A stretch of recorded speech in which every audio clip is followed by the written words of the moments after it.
চণ্ডীতলার কুমিরমোড়াই hotel ভিলেজে অনুষ্ঠিত হয়ে গেল বন্ধু মিলন কল্যাণ কমিটির গুরুত্বপূর্ণ সাংবাদিক বৈঠক। এবং দেখতে পাচ্ছেন যে সাংবাদিক বৈঠক শেষে বিভিন্ন জেলা থেকে যারা এসেছিলেন তারা একে অপরের সঙ্গে কথোপকথন বলছেন। মূলত আজকে সাংবাদিক বৈঠক থেকে যেমনটা বন্ধু মিলন কল্যাণ কমিটির দাবি যে এবার ২৬-এর নির্বাচনে তারা একটা গুরুত্বপূর্ণ দিক নির্দেশক ভূমিকা তারা পালন করতে পারে। একটা প্রেস মিট ডেকেছেন, তো এটার কারণ কি? এটার কারণ হচ্ছে, উদ্দেশ্য হচ্ছে একটাই, যে সারা পশ্চিমবঙ্গে যে আমার কমিটি আজকে প্রতিটা ছেলে মেয়ে মেহনত করে এই কমিটি হচ্ছে গঠন করেছে, তার সাথে হচ্ছে আমরা যে মানুষের জন্য কাজ করি, আমাদের কোনো প্রতিশ্রুতি না, আমরা সত্যি করে দেখিয়ে বলি যে এটা করলাম, এই নয় কোনো প্রতিশ্রুতি। আমরা একটা রাজনীতির দিকে এগোচ্ছি, এইভাবে এগোচ্ছি। এটা আমাদের একটা পরিকল্পনা ছিল যে আমরা হচ্ছে ভবিষ্যতে এই যে হচ্ছে আমাদের যে হচ্ছে কমিটি, একদম অ্যাক্টিভ কমিটি, ১,৫৫,০০,০০০ মানুষ, যারা ১০.৫ লাখ ছেলে মেয়ে খালি আমাদের এখানে কাজ করে। এটা কোনো প্রতিশ্রুতি না, আমরা করে দেখিয়েছি, তারা বলছে, তার প্রমাণ আছে, বারবার বলেছি। এবং সকলেই রাজনীতিবিদরা জানেন, অনেকেই জানেন। এবং এই কাজ করতে গিয়ে আমাদের কিন্তু কমিটির ফাইল সারা পশ্চিমবঙ্গে প্রত্যেক পুলিশ স্টেশন এবং প্রত্যেক ভিডিওতে দেওয়া আছে, ঠিক আছে। তো অতএব আমরা যে রাজনীতির দিকে এগোচ্ছি, ঠিক আছে। এবং এইবারের যে ইলেকশন হবে, সেই ইলেকশন কিন্তু আমাদের দেখেই হবে। আমরা যে দলে যাব, যে পার্টির হয়ে কথা বলবো, যার হয়ে লড়বো, সেই কিন্তু সরকার গঠন করবে। আর সেই জন্যই আজকে প্রেস মিটিং ডাকা। এবং আমরা হচ্ছে ২২ তারিখে আমরা হচ্ছে একটা বিশাল বড় জনসভা করব হুগলিতে, যে কোনো জায়গায়, এটা একদম শিওর। সেদিন আমরা একটা শক্তি প্রদর্শন করব। তাইতে বোঝা যাবে যে আমাদের পশ্চিমবঙ্গের যে আমার যে কমিটি হচ্ছে কোন দলের হয়ে লড়বে, কোন দলের সাথে যাবে এবং কিভাবে হচ্ছে প্রচার করবে, তাইতে আমরা সকালকে জানিয়ে দেবো। এবং আমার সেদিনকে আমার প্রত্যেক কমিটি সবাই আসবে সেই মাঠে, ময়দানে, এবং সেখানে ডিক্লেয়ার হবে। বন্ধু মিলন কল্যাণ কমিটির কাজ হচ্ছে যে মানুষকে অন্ন দেওয়া। আমরা তো কাউকে হচ্ছে পয়সা করে দিয়ে সাহায্য করতে পারবো না, অথবা একটা কাজ দেওয়া। যেমন ধরুন, কোনো মহিলার স্বামী মারা গেল, কোনো ছেলে বিপদে পড়লো, তো আমরা গিয়ে সবাই হাজত করি। আমরা ১৫ দিন পর সবাই ভুলে যাই। আমরা তার পাশে থেকে তার একটা চাকরির ব্যবস্থা, একটা কাজের ব্যবস্থা, নয় যে কোনো ছোট্ট একটা ব্যবস্থা আমরা করে দিই। এবার তাতে আমরা কোনো সেই অর্থ ফেরতও নিই না, অল্প কিছু দিই, ঠিক আছে। এবার যদি বলেন যে এই অর্থ আসে কোথা থেকে, ঠিক আছে, আমার কাছে যেটুকু ছিল সেইটুকু দিয়ে কিন্তু আমরা করেছি। আমরা কোনোদিন কারোর সাথে চা না পয়সা, কোনো চাকরির নামে, ঠিক আছে, কি এই কমিটির নামে, এত বড় কমিটি কেউ বলতে পারবে না। আর আমার প্রত্যেক ভাষণে আমরা শুনতে পাবে যে হচ্ছে সত্য কথা বলো, সৎ পথে করো, সৎভাবে জীবনযাপন করো, কষ্ট হোক, কিন্তু কোনো চিট ফান্ডের সাথে জড়িত কেউ হবে না। এই চিট ফান্ড করতে গিয়ে অনেকেই মরেছে, ঠিক আছে। আর এই কমিটির কাজ আর একটা হচ্ছে বাড়িতে বসে কাজ, ৮ থেকে ১০,০০০ রোজগার। এটাই কিন্তু আমাদের এবারের হচ্ছে এজেন্ডা, ঠিক আছে। তো আমরা সেই হিসেবে আমাদের কাজ হচ্ছে কি, মানুষকে অন্ন দেওয়া, মানুষের ভবিষ্যৎ তৈরি করা, ইয়ং জেনারেশনকে একদম মানে সুন্দরভাবে মানে যারা জীবনযাপন করতে পারে এবং হচ্ছে তাদের ভবিষ্যৎ তৈরি করতে পারে, সেইটাই হচ্ছে আমাদের মেন উদ্দেশ্য, মেন কাজ। এবং করে দেখিয়েছি আমরা ১০০%। আমরা সবাই এই কমিটির আমরা সাকসেস।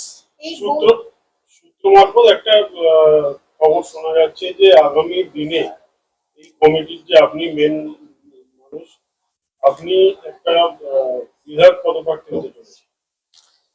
দেখুন, পদপ্রার্থী আমাকে অনেক জায়গা থেকে করার চেষ্টা হয়েছে, ঠিক আছে, যেটা একদম সত্যি। কিন্তু আমি কোনোদিনই পদপ্রার্থী হতে চাই না।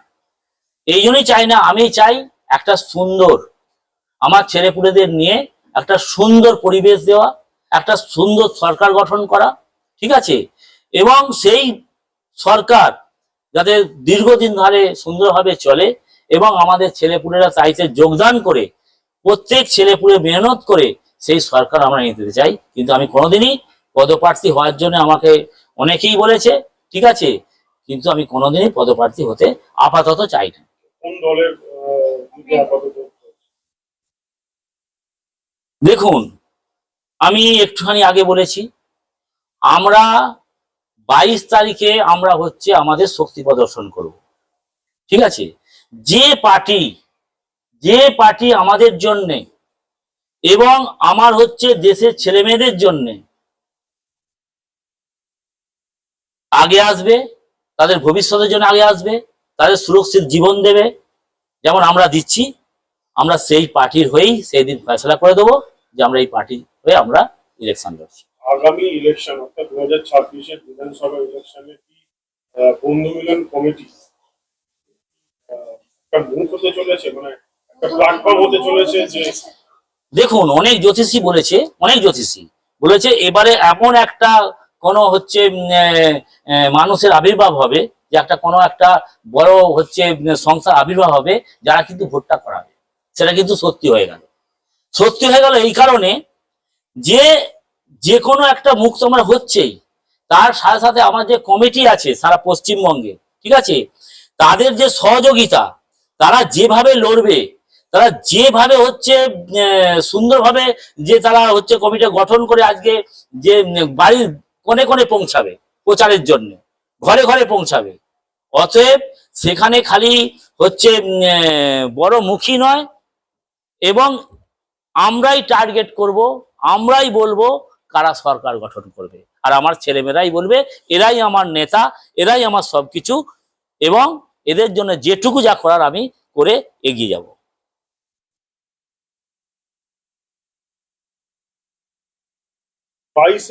আগামী 22শে মার্চ 2026-এ একটা আপনাদের শক্তি প্রদর্শনের বিষয় থাকছে, সেটা কোন জায়গায় হবে? দেখুন, শক্তি প্রদর্শন সেটা পুরো হুগলি জেলার যে কোনো একটা স্থানে আমরা করতে চাই। তো আমরা কালকে মাঠ ঠিক করে ফেলবো, ঠিক আছে। তো কারণ ভোট তো দরগড়ায়, মানে আজকে ইলেকশন আপনার হয়ে যাচ্ছে, ঠিক আছে। তো আমাদের কাছে টাইমও নেই, ওই জন্য তড়িঘড়ি করে আমরা হচ্ছে শক্তি প্রদর্শন করবো হুগলির মধ্যেই। তারপরে আমরা চলে যাব অন্যান্য মানে রাজ্যে না, অন্যান্য জেলায়, ঠিক আছে। হ্যাঁ, সেই জেলাটা বলে দিই উত্তরবঙ্গ, ঠিক আছে। আর আমরা হচ্ছে এই শক্তি প্রদর্শনটা এমনভাবে করব, আগেও করেছি, আমরা কোনো অ্যাড দিই না, কিন্তু আমাদের একটা ফোনেই সব কিছু হয়ে যায়, ঠিক আছে। তো এমনভাবে করবো এই শক্তি প্রদর্শন যাতে দেশের মানুষ আগেও দেখেছে, এখনও দেখবে, এবং অনেক রাজনীতিবিদ দেখবে।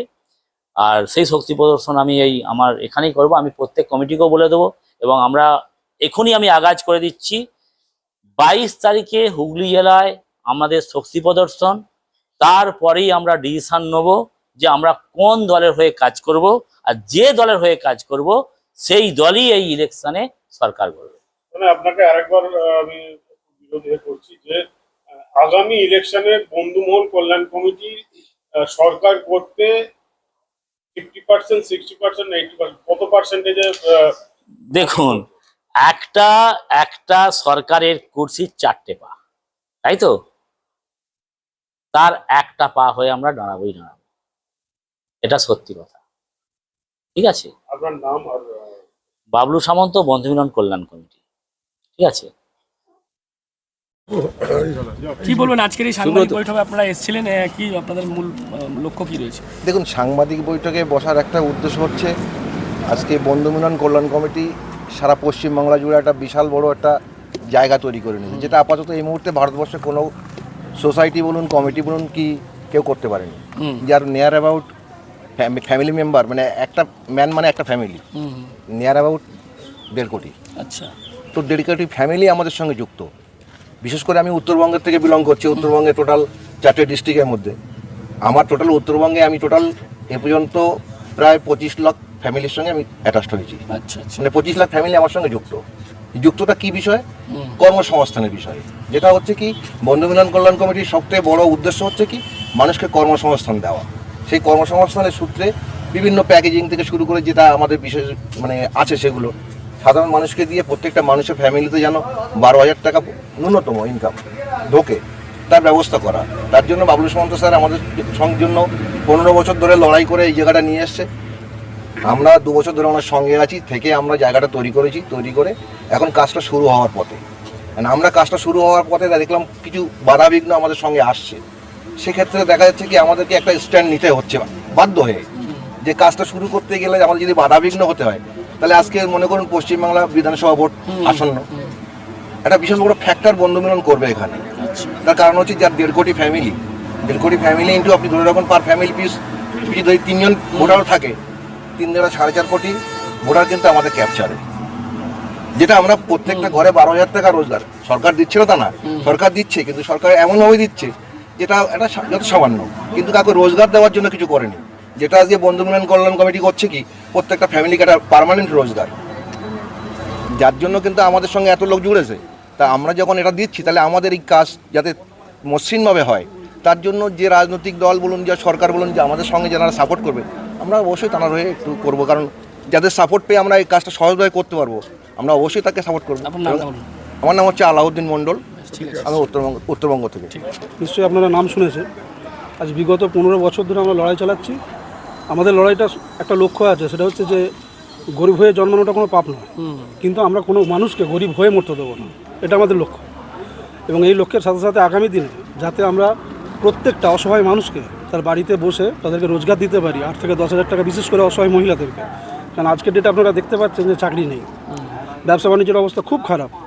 আজকের দিনে এই যে দৈন্যদশা চলছে প্রত্যেকটা মানুষের, সেই জায়গা থেকে যাতে আমরা অসহায় মানুষদেরকে তাদেরকে একটা সুন্দর সংস্থান করে দিতে পারি, এটা আমাদের বড় পাওনা হবে। এবং সেই লক্ষ্য নিয়ে আমরা এগোচ্ছি, যাতে আগামী দিনে সেই লক্ষ্যে পৌঁছতে পারি। তার জন্যই আগামী যে নিশ্চয়ই জানেন যে 2026-এর বিধানসভা নির্বাচন আছে। তো এই নির্বাচনকে সামনে রেখে আমাদের একটা লক্ষ্য আছে। আমাদের গোটা পশ্চিমবঙ্গের বুকে প্রায় 1.5 কোটি মানুষ, 1,55,00,000 ধরুন, এই মানুষ আমাদের সংস্থার সঙ্গে জুড়ে আছে। বর্তমানে আমি হুগলি জেলার প্রেসিডেন্ট। আমার মানে আন্ডারেই রয়েছে প্রায়, এই যে যারা দেখতে পাচ্ছেন, ব্যান্ডেল শাখা আছে, বলাগড় শাখা রয়েছে, চাপাডাঙ্গা শাখা রয়েছে, এই সমস্ত শাখা মিলিয়ে প্রায় 1 লক্ষের উপর মানুষ আমার সাথে জুড়ে আছে। বন্ধু মিলন কল্যাণ কমিটির পক্ষ থেকে আমরা অত্যন্ত ধন্যবাদ জানাই এবং নমস্কার ও শ্রদ্ধা জ্ঞাপন করি। আজকের যে উদ্দেশ্য, সেই উদ্দেশ্যটা একটা মহৎ উদ্দেশ্য কি? বন্ধু মিলন আজকে কোনো জাতপাত মানে না, কোনো ধনী দরিদ্র মানে না। এখানে জাতি ধর্ম বর্ণ বিদ্বেষে এবং দরিদ্র উচ্চবিত্ত মধ্যবিত্ত সমস্ত ক্যাটাগরির মানুষকে নিয়ে হচ্ছে আমাদের কর্মকাণ্ড। বন্ধু মিলনের একটাই স্লোগান, সেটা কি? সত্যের পথে, অসহায় মানুষের পাশে। দীর্ঘ 15 বছর ধরে বন্ধু মিলন অক্লান্ত পরিশ্রম করে লড়াই করেছে, যে লড়াই চাই, লড়াই করে বাঁচতে চাই। আর লড়াই করে শুধুমাত্র not only Bardhaman, not only Paschimbanga, সারা ভারতবর্ষের একটা লড়াকু মানসিকতা দিয়ে একটা সুন্দর একটা সমাজ, সুন্দর একটা পরিবেশ বাতাবরণ তৈরি করা, এটাই হচ্ছে একমাত্র মূল লক্ষ্য। তো আজকে আমি নজরুল ইসলাম মল্লিক, আমি বর্ধমান ডিস্ট্রিক্টের প্রতিনিধি হিসেবে আমি প্রতিনিধিত্ব করছি। এর পূর্ব মেদিনীপুর জেলা কমিটিতে আমাদের সদস্য রয়েছে প্রায় 50,000-এরও বেশি পরিবার আমাদের সঙ্গে যুক্ত। তা আমরা প্রত্যেকটা পরিবারে আমরা স্বনির্ভর প্রকল্পের উপরে আমরা কাজ করতে চাইছি এবং প্রত্যেকের বাড়িতে প্রত্যেক মা বোন যাতে পার মাথা পিছু তাদের ইনকাম হয় 5,000 থেকে 10,000 টাকা পর্যন্ত, তারা পরিবারে বাড়িতে বসে ইনকাম করতে পারে, তার সুব্যবস্থা এনারা করেছেন। তাই এই কাজ আমরা যাতে আগামী দিনে সুষ্ঠুভাবে করতে পারি, তার জন্য আমরা বদ্ধপরিকর। সামনে আমাদের বিধানসভা নির্বাচন রয়েছে, এই নির্বাচনে আমরা একটা মুখ্য ভূমিকা পালন করব সরকার গঠনের ক্ষেত্রে। আমার নামটা সত্যরঞ্জন কামিলা, পূর্ব মেদিনীপুর জেলা। 3টে জেলা নিয়ে আমরা আজকে এখানে এসেছি, নদিয়া, উত্তর 24 পরগনা, সাউথ 24 পরগনা। আমাদের প্রায় 25 থেকে 30 লক্ষ সদস্য আছে, তাদেরকে নিয়েই আমরা এগিয়ে এসেছি। আজকে বন্ধু মিলনে বাবলু সুমন্ত স্যারের সাহায্য নিয়ে আমরা অনেকটা এগিয়েছি, বা অনেকটা আমরা সাহায্যের দিকে আমরা এগিয়ে এসে গেছি। এখন আমাদের উদ্দেশ্য হলো যে অনেক গরিব পরিবার আছে, সেই গরিব পরিবারদের আমরা একটা কিছু রাস্তা দেখাবো। আমরা আমাদের কমিটি থেকে আমরা একটা রাস্তা তাদের জন্য করেছি, যেটা আমাদের প্যাকেজিংয়ের কাজে। সে প্যাকেজিং কাজে আমাদের বাবলু সুমন্ত স্যারের সাথে আমরা কথাবার্তা বলে উনি আমাদেরকে বলেছেন যে হ্যাঁ, আমরা আপনাদেরকে বাড়িতে বসে আমরা প্যাকেজিংয়ের কাজ দেবো। 12 থেকে 10,000 বা 3,000 6,000 আমরা প্রত্যেকটা ফ্যামিলিকে আমরা মাথা পিছু আমরা কাজ দেবো সেরকম অনুযায়ী। তা আমাদের এখন লক্ষ্য হলো যে আগামী যে বিধানসভা, সে বিধানসভায় যে আমরা ওলট পালট করতে আমরা চাইছি, যে আমাদের আমাদের হক যে সে হকটা আমরা পুরোপুরি পাচ্ছি না, বা আমাদের গরিব অনেক কোন ফ্যামিলি দলকে আছে তারা সমর্থন পাচ্ছে। করতে চাইছেন? আমরা এখনও সেরকম কোনো কিছু সিদ্ধান্ত নিইনি। আমাদের বাবলু সামন্ত স্যার যেদিকে আমাদেরকে যেতে বলবে আমরা সেদিকেই যেতে রাজি আছি। শেখ সান্তাজ আলী। আমি সাউথ 24 পরগনা দক্ষিণ ভাঙড় থেকে আসছি। বন্ধু মিলন কল্যাণ কমিটি মূলত ক্ষুদ্র শিল্প বা বিভিন্ন পিছিয়ে বর্গের মানুষজনকে তাদের কাজ পাইয়ে দেয়, সেই সমস্ত বিষয় নিয়ে তারা কিন্তু কাজ করেন এবং সেই জায়গা থেকেই তাদের এই সদস্য সংখ্যা বাড়ছে এবং তারা এমনটাই মনে করছে যে আগামী দিনে কিন্তু এই 26-এর নির্বাচনেও তারা একটা গুরুত্বপূর্ণ ভূমিকা পালন করবে। সে কথাই কিন্তু আজকের সাংবাদিক বৈঠক থেকে বললেন এই বন্ধু মিলন কল্যাণ কমিটির কর্মকর্তারা। আপনারা কি বলবেন এই বন্ধু মিলন কল্যাণ কমিটির যে বিষয় নিয়ে? অবশ্যই আপনারা কমেন্ট করুন কমেন্ট বক্সে। এরকম আরও খবর পেতে নজর রাখুন ডিএনএর বাংলায়। ডিএনএর বাংলা সবার মনে সবার ফোনে।